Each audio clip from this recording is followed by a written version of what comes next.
अस्सलामुअलैकुम। मेरा नाम है नैयर अब्बास और आज हम बात करेंगे एक्सरसाइज 17.2 से पहले आने वाली डेफिनेशंस और एग्जांपल्स की, ताकि हम इस एक्सरसाइज को अच्छे से सॉल्व कर पाएँ।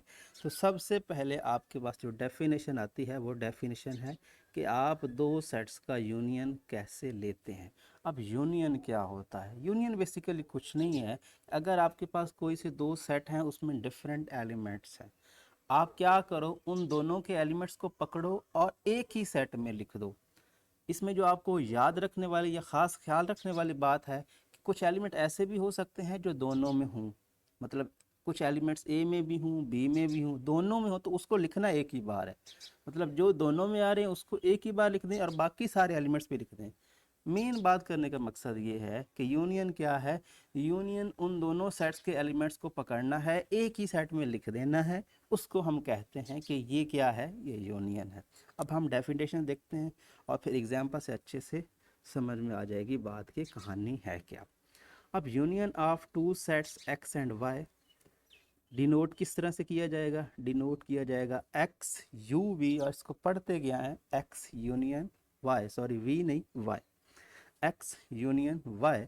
और लिखा कैसे जाता है? यू की शेप में। इसको हम यूनियन बोलते हैं। अच्छा, ये है क्या?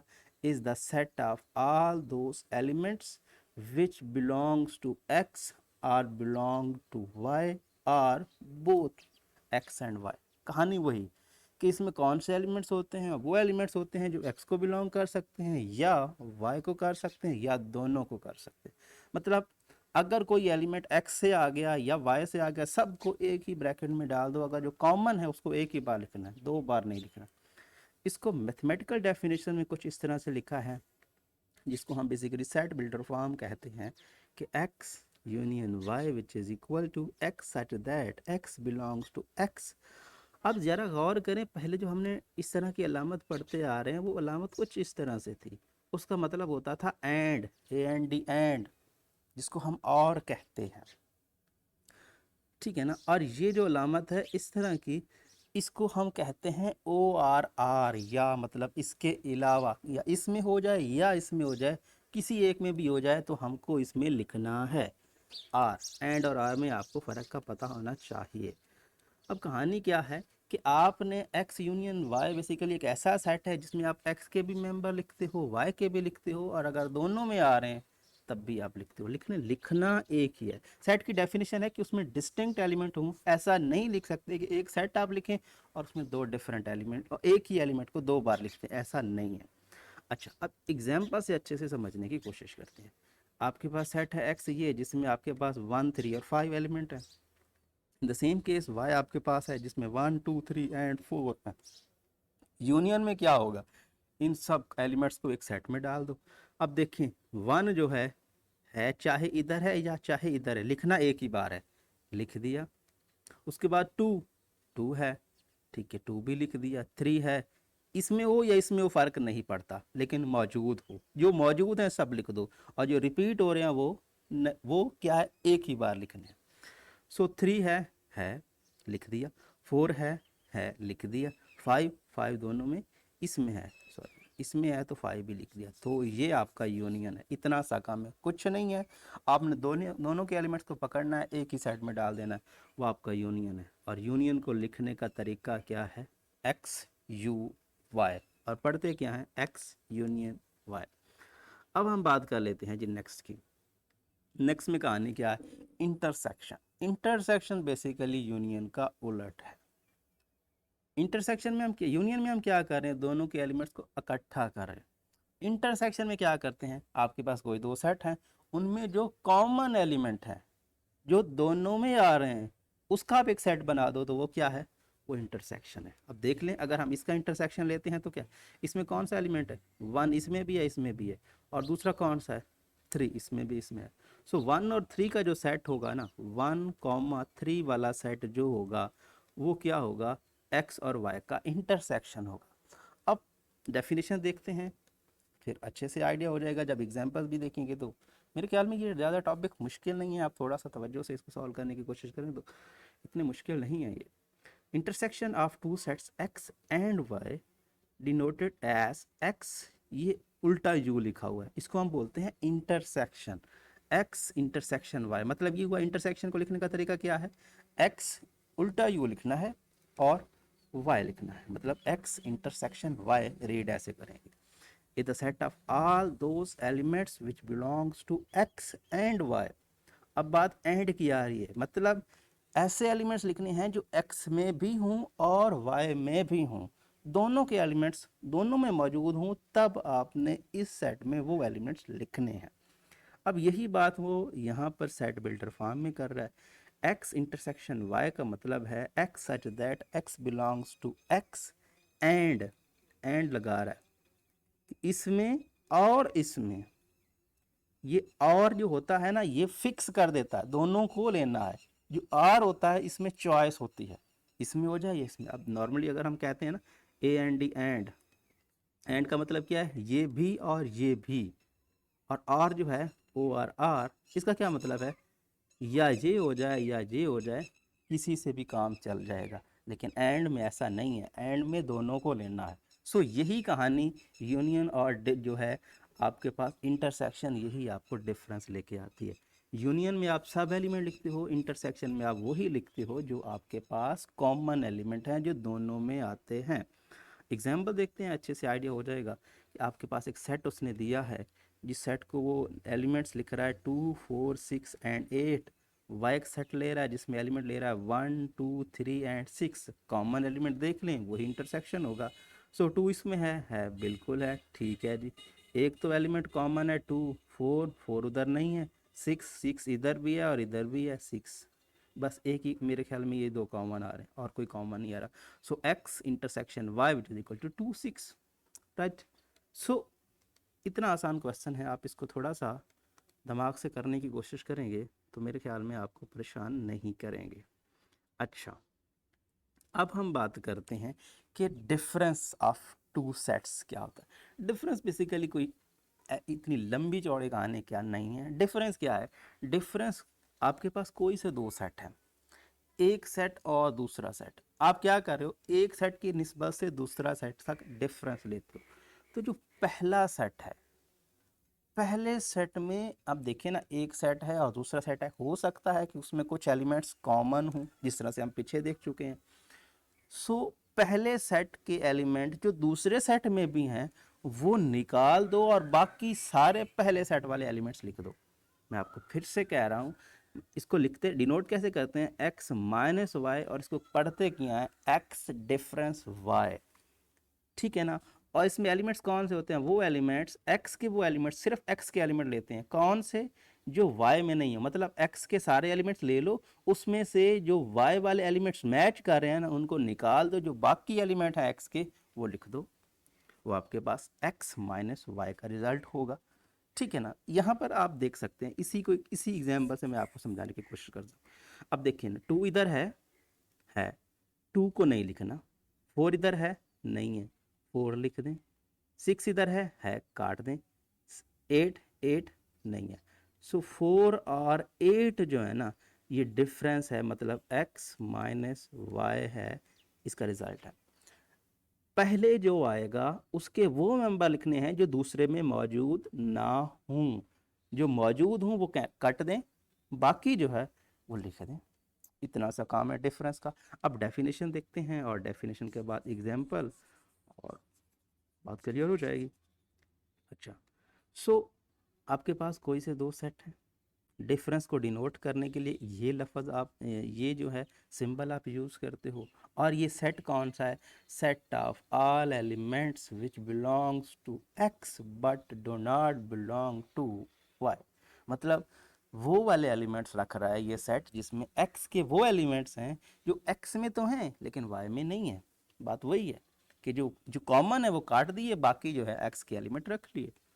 सो यही बात वो यहाँ पर सेट बिल्डर फॉर्म में कर रहा है कि x माइनस वाई क्या है, x such that x belong to x and x does not belong to y, x के वो मेंबर लेने हैं जो x में हैं लेकिन y में नहीं है, बात खत्म। अब आपने x माइनस वाई लिया, अब y माइनस एक्स भी ले सकते हैं। y माइनस एक्स का क्या मतलब है, आपने y के वो मेंबर लेने हैं जो x में नहीं है, बात खत्म। जो पहले आएगा उसके एलिमेंट्स लिखने हैं और जो इसके साथ मैच हो रहे हैं वो काट काट देने हैं।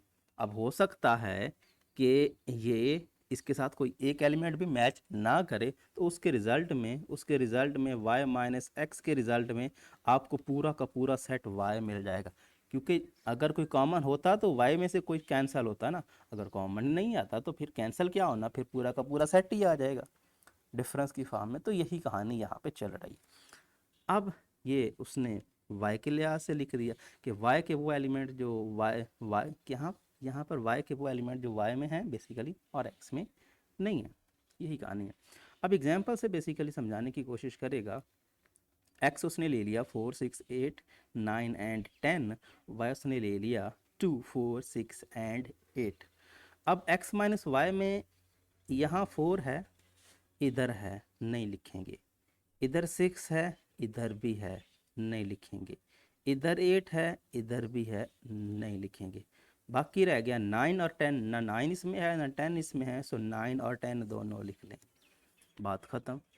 अब अगर हमें y माइनस एक्स निकालना है तो y की तरफ से देखना स्टार्ट करें।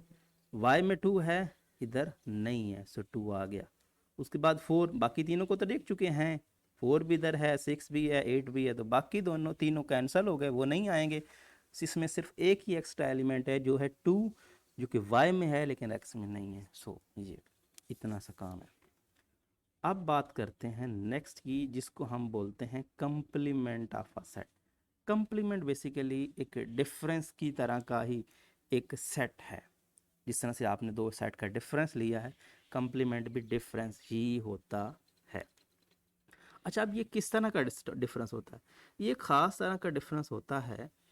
आपने पहले जो हमने पिछली एक्सरसाइज की है उसमें हमने एक लफ्ज़ पढ़ा था जिसको हम कह रहे थे कि सुपर सेट। सुपर सेट मतलब एक सेट जो है उसके सारे एलिमेंट्स किसी दूसरे में कंटेन करते हैं, तो उसको कहते हैं सुपर सेट। ठीक है ना? और अगर कोई सेट है, ठीक है ना, आपके पास एक सेट है, उसका कोई सुपर सेट है, मतलब ये हुआ कि आपके पास एक सेट है, वो किसी दूसरे सेट में कंटेन करता है, तो कंप्लीमेंट निकाला तब जा सकता है। ठीक है ना? तब निकाला जा सकता है। आपको दो सेट्स बताऊं, एक तो वो सेट जिसका कंप्लीमेंट निकालना है और एक उसका सुपर सेट जिसको हम कहते हैं यूनिवर्सल सेट। यूनिवर्सल सेट क्या होता है? ये वो सेट होता है जो आपको सेट गिवन है उन सब का सुपर सेट होता है। सुपर सेट मतलब उन सब को कंटेन करने वाला सेट है, मतलब सबसे बड़ा सेट होता है। उन सेट्स में दो सेट आपको दिए हैं, तीन दिए हैं या चार दिए हैं, उन चारों में सबसे बड़ा सेट जो होता है उसको हम कहते हैं यूनिवर्सल सेट। वो उन सब को कंटेन करता है, वो सब का सुपर सेट, इसीलिए हम उसको कह रहे हैं। अच्छा, ये है क्या? अगर आपके पास कोई सेट है, ठीक है ना, वो किसी सब वो सब सेट है किसी यूनिवर्सल सेट का, वही बात मैं कर रहा हूँ कि कोई उसका सुपर सेट है। सुपर सेट का मतलब क्या है कि वो उसमें कंटेन करता है उसके सारे एलिमेंट्स। पहली शर्त ये है कि आपको किसका पता होना चाहिए? एक सेट का पता होना चाहिए और एक उसके सुपर सेट का मतलब यूनिवर्सल सेट का पता होना चाहिए। देन कंप्लीमेंट ऑफ ए। तब कंप्लीमेंट ऑफ ए क्या होगा? यहाँ आगे वो लिख रहा है कि उसमें किस तरह के मेंबर होंगे। इज अ सेट, वो एक सेट है of all the element of U which are not in A. ये वही डेफिनेशन जो हमने अभी की है कि एक्स के वो मेंबर जो वाई में नहीं है। ठीक है ना? यही बात तो यहाँ भी कर रहा है कि आपके पास ये क्या है कि सेट है all all the elements of you, you के एलिमेंट्स का जो बेसिकली ए में नहीं है। तो अगर मैं आपको ये बात करूं कि ये बेसिकली इसकी जो दूसरी स्टेटमेंट बन रही है वो ये बन रही है, ए डैश से इसको डिनोट किया जाता है ए डैश से और ए की पावर सी से, और इसको पढ़ा जाता है ए कंप्लीमेंट। बुक्स में ये भी यूज़ की जाती है अलामत, ये भी यूज़ की जाती है, दोनों में से कोई एक भी यूज़ की जाती है, कोई कर दे फ़र्क नहीं पड़ता। लेकिन आपकी बुक में फ़िलहाल मुझे लग रहा है कि डैश वाली इस्तेमाल हो रही है, सो आप इस चीज़ का ख्याल रखेंगे। लेकिन फ़र्क नहीं पड़ता कि सी लिखा हुआ है या डैश लिखा हुआ है। क्या आपको एक सेट का पता होना चाहिए कंप्लीमेंट और दूसरा जिसका निकाल रहे हो। Complement basically union universal set, sorry complement भूल गया। अच्छा, सो ए कंप्लीमेंट क्या है, u माइनस ए, और u माइनस ए डिफरेंस लेना तो हमने अभी सीखा है। परेशानी किस बात की है कि आपको u निकाल देना है, u के वो एलिमेंट्स निकाल देने हैं जो a में मौजूद हैं और बाकी u के एलिमेंट्स लिख लेने हैं। डेफिनेशन जो डिफरेंस की है वो यहाँ पर वही लिखाएगा और कुछ नहीं है। क्या है, x such that x belongs to u and x does not belong to a। Difference की, ये डिफरेंस की डेफिनेशन है और ये भी डिफरेंस की ही डेफिनेशन है। डिफरेंस की डेफिनेशन, इसमें फ़र्क क्या है, फ़र्क सिर्फ ये है कि इसमें उसने एक एक्स्ट्रा चीज़ दी है कि ये जो सेट है, ये एक सेट तो ए है उसका तो कोई इशू नहीं है, लेकिन जो दूसरा सेट है जिसका डिफरेंस दूसरे ए से ले रहे हैं वो यूनिवर्सल सेट हो, मतलब वो उसका सुपर सेट हो। राइट, बात एक ही है। जिसका जिसके लिहाज से जिसमें से एक को डिफरेंस कर रहे हैं वो क्या हो, वो यूनिवर्सल सेट हो, वो उसका क्या हो, सुपर सेट हो। बात एक ही है। अच्छा, एग्जाम्पल देखते हैं भाई। यू उसने ले लिया जिसमें उसने 1 2 3 1 से 20 तक के नंबर्स जो हैं नेचुरल नंबर समझ लें वो ले लिए। अब ए उसने ले लिया कौन सा, उसने 1 3 5 7, उसने ऑड नंबर ले लिए, 1 से लेकर 19 तक जो ऑड नंबर आते हैं वो सब ले लिए। अब अगर आपको निकालना है ए डैश या ए सी तो क्या लिखेंगे, u माइनस ए, मतलब u के वो मेंबर जो a में मौजूद नहीं है। सो ये 1 से 20 कंप्लीट है, इसमें से ये जो 1 से 19 वाले हैं ये कट जाएंगे, बाकी रह जाएंगे इवन नंबर। सीधी सीधी बात है, 1 इधर है इधर भी है नहीं लिखा जाएगा, 2 इधर है इधर नहीं है लिखा जाएगा, 3 है नहीं लिखा जाएगा, 4 है नहीं है लिखा जाएगा, 5 है इधर 5 और नंबर में आता है, ठीक है, 6 लिखा जाएगा, 8 लिखा जाएगा, 10 लिखा जाएगा, 12 लिखा जाएगा, 14 लिखा जाएगा, 16 18 एंड 20, मतलब इवन नंबर्स। तो सिंपल है कि डिफरेंस ही है, कंप्लीमेंट कोई नई टर्म नहीं है। लेकिन ख़ास फ़र्क है कि उसमें पहले जो था, पहले और उसमें फ़र्क ये है कि पहले आप कोई से दो सेट्स ले सकते थे, लेकिन अभी जो है जो दूसरा सेट है वो यूनिवर्सल सेट। यूनिवर्सल सेट मतलब उसका सुपर सेट, सुपर सेट मतलब उसके सारे एलिमेंट्स उसमें कंटेन करते हों, वो बड़ा सेट हो। अच्छा, अब हम बात कर लेते हैं कि सिमेट्री डिफरेंस टू जो आपके पास सेट्स होते हैं उसका क्या होता है। सिमेट्री डिफरेंस जो है ये थोड़ी सी कॉम्प्लिकेटेड चीज़ है, लेकिन अगर आप इसको समझ लें तो इसमें कुछ नहीं है। अब देखिए, आपके पास कोई से दो सेट होते हैं, उसमें कॉमन एलिमेंट्स भी होते हैं और कॉमन एलिमेंट्स के अलावा भी होते हैं। अब अगर आप उन सब, वो आपके पास दो सेट है ना, उन दोनों को आप इकट्ठा कर दें, मतलब उनका यूनियन ले लें। पहले केस में आप क्या करें, उन दोनों का यूनियन ले लें और फिर दूसरे केस में आप उन दोनों का इंटरसेक्शन, मतलब आप उनके सब एलिमेंट्स इकट्ठे भी कर लें और दूसरी साइड पे कॉमन एलिमेंट्स भी इकट्ठे कर लें। अब यूनियन में से वो जो इंटरसेक्शन वाले हैं या कॉमन एलिमेंट्स हैं वो निकाल दें, तो बाकी जो एलिमेंट्स रहेंगे वो सेट आपका कहलाएगा क्या, सिमेट्री वाला सेट, सिमेट्री डिफरेंस वाला सेट, या फिर उसको symmetry difference of two sets कहें। मैं आपको फिर से कह रहा हूँ क्या करना है, अगर आप पहले उनका यूनियन ले लें फिर उनका डिफरेंस ले लें और यूनियन ले लें फिर उनका इंटरसेक्शन ले लें और यूनियन में से इंटरसेक्शन वाले एलिमेंट्स को माइनस कर दें, जो बाकी रहेगा वो आपका डिफरेंस होगा, सिमेट्री डिफरेंस। अब यही डेफिनेशन यहाँ पे वो आपको कर रहा है। Symmetry difference of two sets A and B denoted, इसको डिनोट किया जाता है इस तरह से और रीड किया जाता है क्या, ए सिमेट्री डिफरेंस विद बी, या फिर आप सिंगल बी भी कह सकते हैं, प्रॉब्लम नहीं है। अब बात कर रहा है is a set, is set, set क्या है, of all the elements of A and B which are not common in both sets. इसमें वो एलिमेंट्स हैं जो दोनों में कॉमन नहीं है। मतलब ये हुआ कि जो कॉमन एलिमेंट्स है वो नहीं लिखने, जो बाकी एलिमेंट्स हैं वो सारे आपने एक साइड में डाल देने। सीधी सीधी बात है कि आपको दो सेट मिले, उन दो सेटों में जो कॉमन एलिमेंट उनको साइड पे करें और जो बाकी एलिमेंट्स हैं उनका एक सेट बना दें। वो जो सेट है आपका, उसको आप कहेंगे कि ये सिमेट्रिक डिफरेंस है दो सेट्स का। अब डेफिनेशन को उसने जो है टेबुलर फॉर्म, सॉरी यहाँ पर सेट बिल्डर फॉर्म में लिखा है, वही X such that X belongs to A union B, वो मेंबर हो ए यूनियन बी का, एंड मौजूद ना हो किस में, क्योंकि डिफरेंस की ये डिफरेंस है ना, तो डिफरेंस की डेफिनेशन लगा रहा है कि एक्स ए यूनियन बी में हो लेकिन इंटरसेक्शन में ना हो। बात वही है कि आपने क्या किया, आपने कॉमन एलिमेंट्स जो थे यूनियन में से वो निकाल दिए, जो बाकी रह गए वो आपका डिफरेंस वाला सेट है। तो अब एग्जाम्पल देख लेते हैं, एग्जाम्पल से अच्छे से आइडिया हो जाएगा कि कहानी क्या है।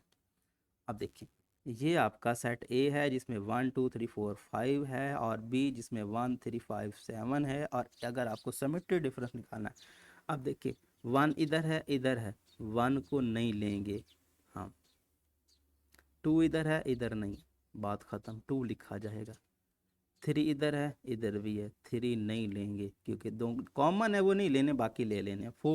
4 इधर है इधर, तो 4 ले लेंगे। 5 इधर है इधर भी है, नहीं लिखेंगे।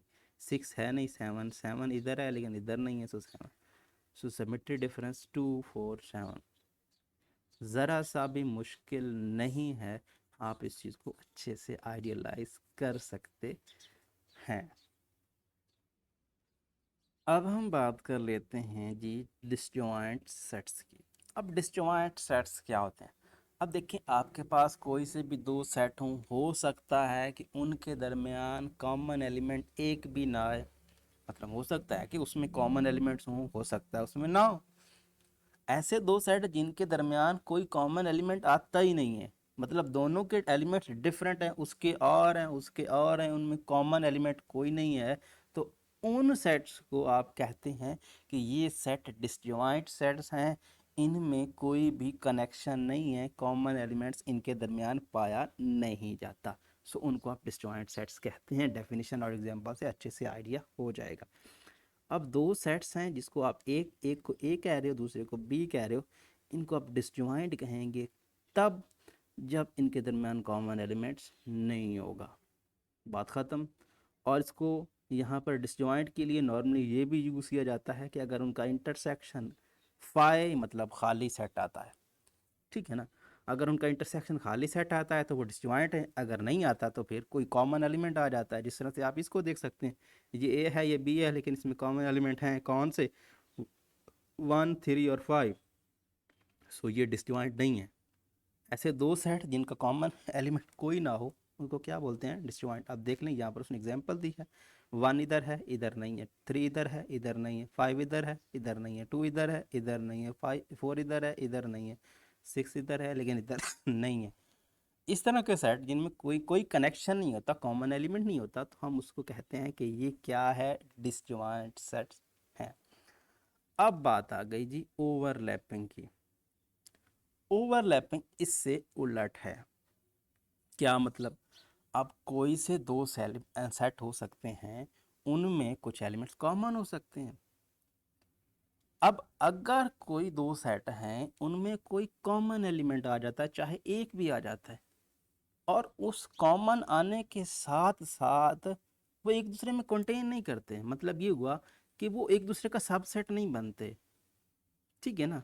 अगर उनके दरमियान कोई कॉमन एलिमेंट आ जाता है, एक ही आ जाए तो कोई नहीं, दो आ जाए तो फिर तो गुड, 3 आ जाए 4 आ जाए, लेकिन सारे जो हैं कॉमन ना हो।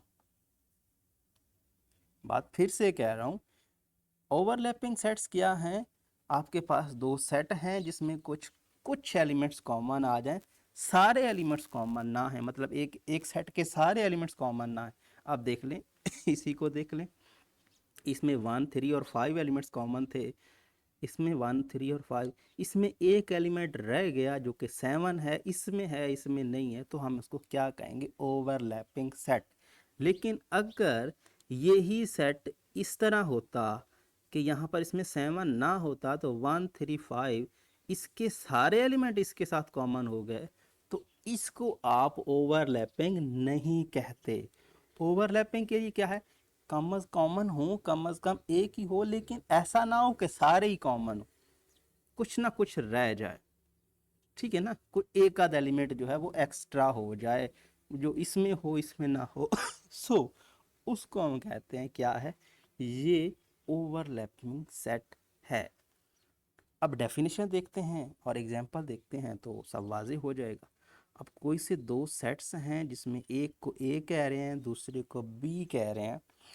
अब कहानी क्या है, कहानी ये है कि उसको आप ओवरलैपिंग सेट कहेंगे, कब कहेंगे, if there is at least one element common in both, moreover neither of them is a subset of other.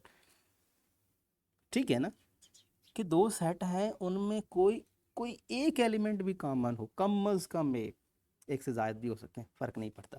लेकिन जो दूसरी बात है शायद कि भाई क्या है, सारे एलिमेंट्स कॉमन होने का मतलब क्या होता है, सबसेट होना ना। अब अगर कोई किसी एक सेट के सारे एलिमेंट्स क्या हो जाते हैं, कॉमन हो जाते हैं, तो इसका मतलब उसका सबसेट बन जाता है। अब देखें, अगर मैं ये कहता कि ये सिर्फ यहाँ पर 1 3 और 5 है, तो 1 3 5 जो बी है वो एक का सबसेट बन जाता है। सबसेट वाली कहानी नहीं है। या दूसरी तरफ से आप ये समझ सकते हो कि भाई सारे एलिमेंट्स कॉमन नहीं होने चाहिए, कोई एक आध तो रह ही जाए। अगर सारे ही कॉमन हो गए छोटे सेट वाले, तो फिर आप उसको यहाँ पर ओवरलैपिंग सेट नहीं कह सकते। यहाँ पर उसने दूसरी डेफिनेशन दी है कि दो सेट्स हैं, इसको आप ओवरलैपिंग सेट कहेंगे अगर उनका इंटरसेक्शन खाली सेट नहीं है, और जो है ए जो है बी का सबसेट नहीं है और बी ए का सबसेट नहीं है, मतलब एक दूसरे का सबसेट नहीं है। ठीक है ना, दूसरे लफ्ज़ों में बात वही है कि उनमें सब एलिमेंट्स कॉमन नहीं है, कुछ ना कुछ रह जाए। तो बात एक ही है। अब डेफिनेशन तो उसने कर दी, एग्जाम्पल करेगा कि सेट ए जो है उसमें 1 2 3 और 4 एलिमेंट हैं, जो कि बी में 2 4 6 एंड 8 एलिमेंट हैं, और ये ओवरलैपिंग है। देखते हैं कैसे। ये बेसिकली 1 इधर है, इधर नहीं है। ठीक है ना, 2 इधर है, यहाँ पर देख रही है ना, इसमें कॉमन एलिमेंट कौन से हैं, इसमें एक 2 एलिमेंट कॉमन है, एक 4 एलिमेंट कॉमन है, 2 एलिमेंट इसमें कॉमन है। इसमें भी 1 और 3 जो है इसका इससे कोई कनेक्शन नहीं है, इसमें भी कुछ 2 एलिमेंट्स ऐसे आ गए जिसमें कोई कनेक्शन नहीं है। सारा का सारा सेट कॉमन नहीं हुआ, लेकिन उसमें कुछ एलिमेंट्स कॉमन हो गए। तो कुछ एलिमेंट्स कॉमन होने का मतलब है कि आपस में क्या कर रहे हैं, ओवरलैप कर रहे हैं। ठीक है, इसको आप क्या कहेंगे, ओवरलैपिंग सेट। अब बात आती है एग्जॉस्टिव सेट की। एग्जॉस्टिव सेट क्या है, अब हमने पहले बात की है किसकी, यूनिवर्सल सेट की।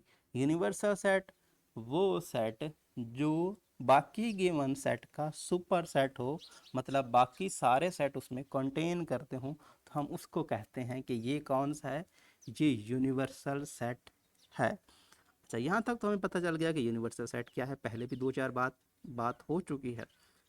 अगर कोई से दो सेट उन दोनों का यूनियन ले लें, और वो जो बड़ा सेट है जिसको हम सुपर सेट कह रहे हैं उसके इक्वल आ जाए, तो उसको कहते हैं कि ये दोनों सेट क्या हैं, ये दोनों सेट एग्जॉस्टिव हैं।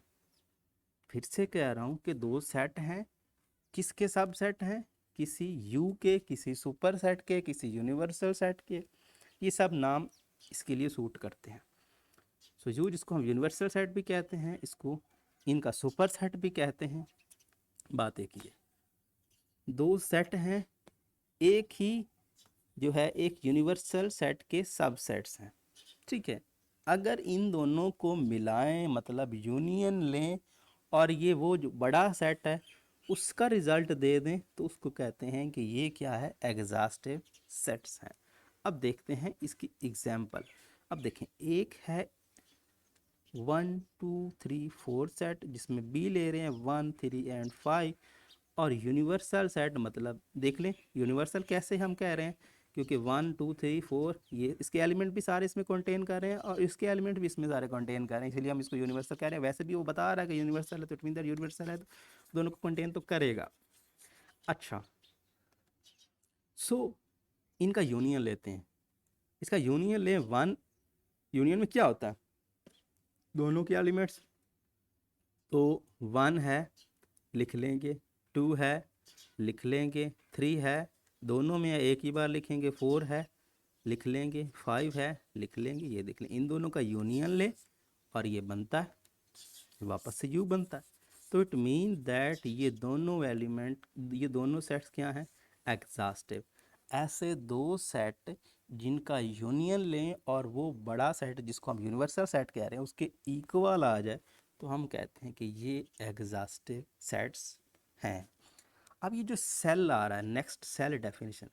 सेल बेसिकली जो पीछे हमने दोनों डेफिनेशंस की हैं, एक हमने की है कि एग्जॉस्टिव की, और एक हमने इससे पीछे डेफिनेशन की है जिसमें हम कह रहे हैं यहाँ पर डिसजॉइंट की, मतलब उनमें कोई एलिमेंट कॉमन ना हो, जिसको हम डिसजॉइंट कह रहे हैं। अगर कोई से दो सेट डिसजॉइंट है तो इसका मतलब उनमें कोई कॉमन कनेक्शन नहीं है, उनके दरमियान एलिमेंट कॉमन नहीं आता।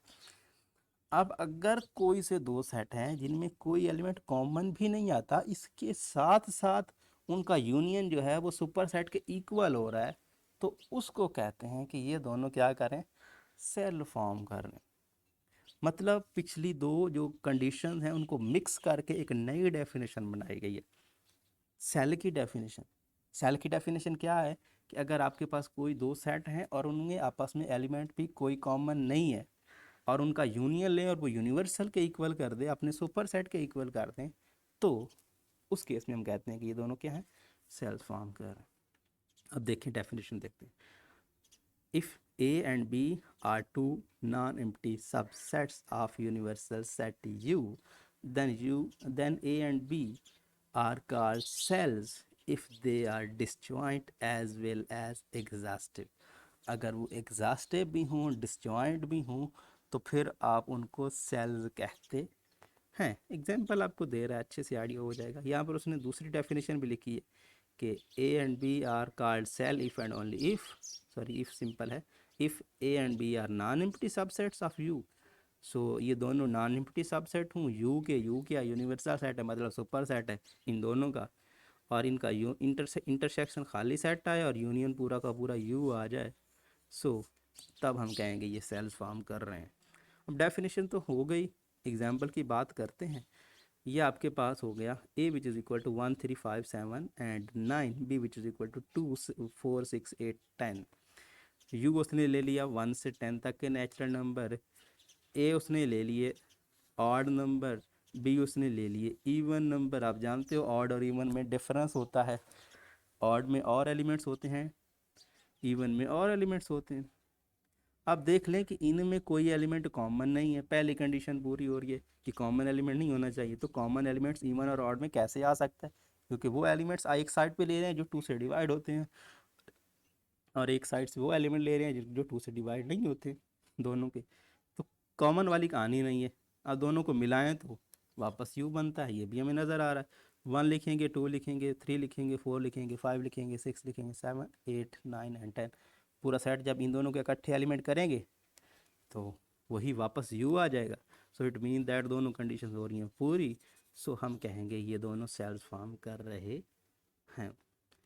अब बात आती है एक नई टर्म की जो बेसिकली यहाँ पर हर जगह पे इस्तेमाल होती है, जब भी हम नंबर्स की बात कर रहे हों, कोई भी सेट्स की बात कर रहे हो, फंक्शंस की बात कर रहे हो, तो यहाँ पर आइडेंटिटी लॉ जो है ना, ये सबसे ज़्यादा यूज होता है। आइडेंटिटी लॉ होता क्या है, आपके पास कोई एक सेट है या कोई एक नंबर है, उसके दरमियान आप एक ऑपरेशन यूज़ करते हो जिसको मैं स्टैटिक कह रहा हूँ। क्या है स्टैटिक, क्या है ऑपरेशन है, प्लस हो सकता है, माइनस हो सकता है, एडिशन मतलब सब्ट्रैक्शन, मल्टीप्लिकेशन, डिवीजन, ठीक है ना, कंपोजिशन, ये यूनियन, इंटरसेक्शन, डिफरेंस, कुछ भी ये स्टैटिक हो सकता है। और इसके साथ कोई एलिमेंट जो है आप इसको, या सेट, अगर ये सेट है तो ये भी सेट है, और उसके रिजल्ट में वो इसे कोई फ़र्क नहीं पड़ने देता, वो इसको जूं का तूं मतलब ए का ए ही देता है, तो फिर हम कहते हैं क्या है कि जो रिजल्ट आ गया है, जो बाकी जो दूसरा एलिमेंट या सेट है उसको कहते हैं कि ये क्या है, ये इसकी आइडेंटिटी है, और ये कहते हैं कि ये क्या है, ये आइडेंटिटी लॉ है। अगर आपने कोई सेट के दरमियान यूनियन ली और रिजल्ट वही आ जाए, तो फिर जो रिज़ल्ट आया है ये सारा प्रोसेस आपका क्या कहलाता है, आइडेंटिटी लॉ में आ जाता है। ठीक है, यही कहानी यहाँ पर उसने डिफरेंट वे से आपको आइडेंटिटी लॉ के बारे में बताने की कोशिश की है। अब देखिए, अगर हम कोई भी सेट लें, उसका यूनियन लें खाली सेट के साथ, तो ए आता है, तो इट मीन दैट ये आइडेंटिटी लॉ है। मैं आपको पहले भी कह चुका हूँ कि अगर आप बीच में कुछ भी ले लें, आपने यूनियन ले लिया, सो यूनियन लेने के बाद रिजल्ट ए आ गया, तो इट मीन दैट ये आइडेंटिटी लॉ है और ये एलिमेंट इसकी आइडेंटिटी है। इसको हम कहते हैं आइडेंटिटी एलिमेंट। और यहाँ पर आइडेंटिटी एलिमेंट, सेट का आइडेंटिटी एलिमेंट क्या होता है, खाली सेट होता है अंडर यूनियन, यूनियन के रिस्पेक्ट से। अब ये दूसरा उसने आइडेंटिटी लॉ बताया। अब देखें, ए यूनियन यू लेते हैं तो रिजल्ट यू आता है, तो इट मीन्स दैट कि आपने ए और यू का यूनियन लिया, रिजल्ट में यू आया, तो इसमें आपके पास एक आइडेंटिटी एज ए रूल कर रही है, जिसको हम ए को आइडेंटिटी एलिमेंट कह सकते हैं। और यहाँ पर ये भी एक आइडेंटिटी लॉ की डेफिनेशन बन रही है, क्योंकि हम देख रहे हैं कि अगर आप कोई से दो एलिमेंट के दरमियान कोई ऑपरेशन लेके आते हैं और रिजल्ट में वही सेट या एलिमेंट आ जाता है, तो उसको कहते हैं आइडेंटिटी लॉ। तो आइडेंटिटी लॉ की ये सेकंड प्रॉपर्टी, ये सेकंड किस्म हो गई। थर्ड में देखें, इंटरसेक्शन। इंटरसेक्शन में क्या होता है, इंटरसेक्शन में आपके पास A intersection U which is equal to A. ये सब कहानी हो क्यों रही है भाई, यू यूनिवर्सल सेट है। यूनिवर्सल सेट मतलब सबसे बड़ा सेट है जो ए को भी कंटेन करता है।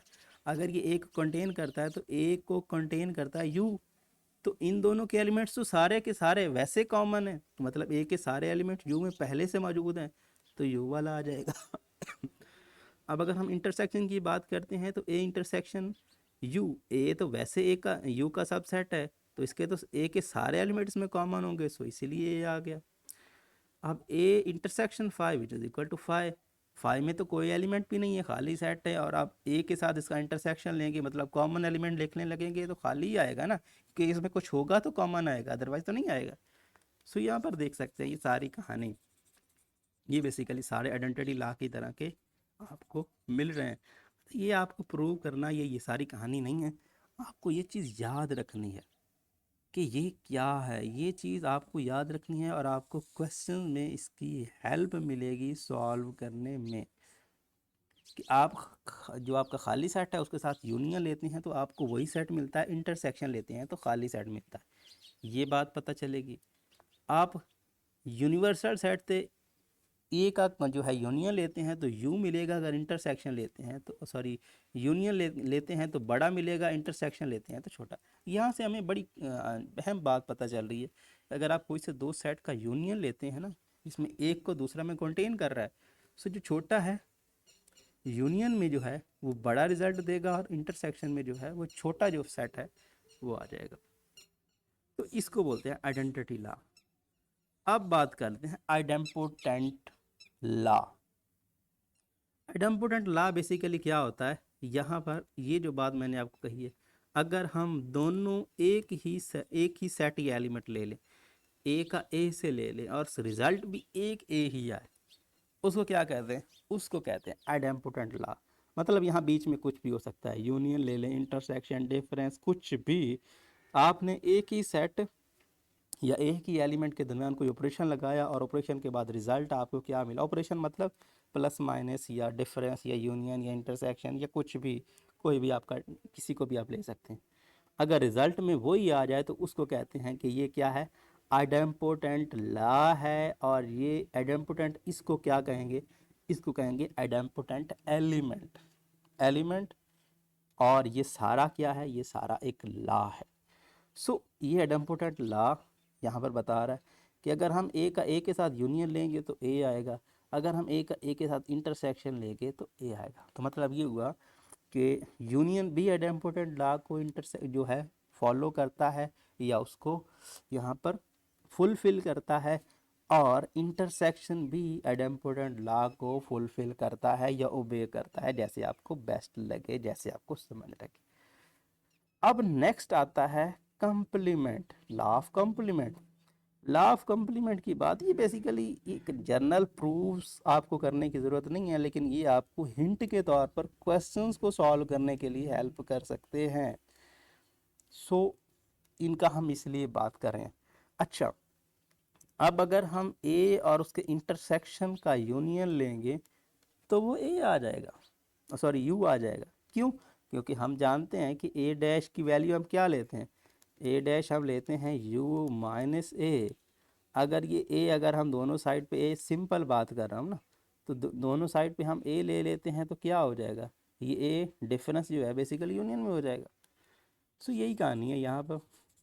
तो आपके पास ए में वो एलिमेंट्स हैं सिंपल, और ए डैश में वो एलिमेंट्स हैं जो बेसिकली यू में थे और ए में नहीं है, तो इन दोनों को इकट्ठा किया तो वापस वाले यू के एलिमेंट बन गए।